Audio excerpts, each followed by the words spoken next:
We will now proceed with the last biasing technique, which is the emitter bias.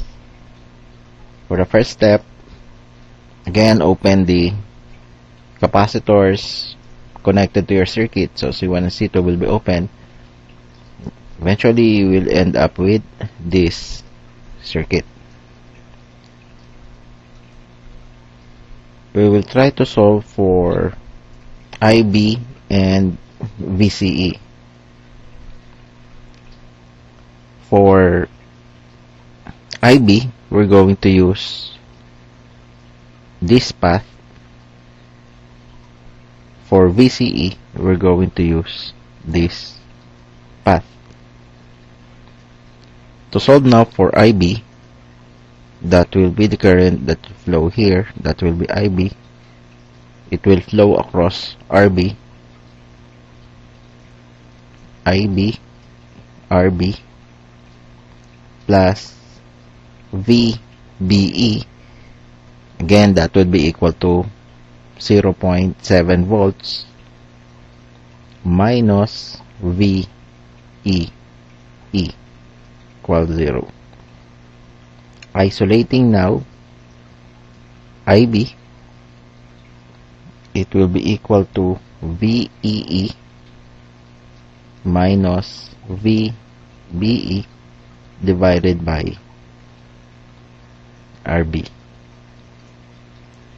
Solving now for VCE, that would be your collector emitter voltage.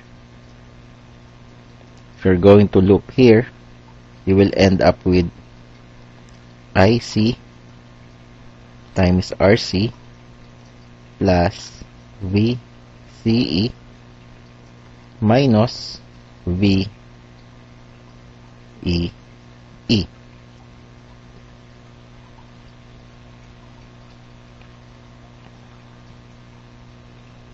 equals 0.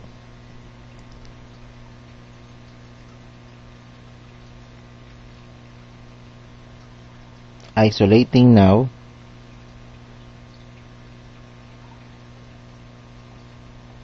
VCE is equal to VEE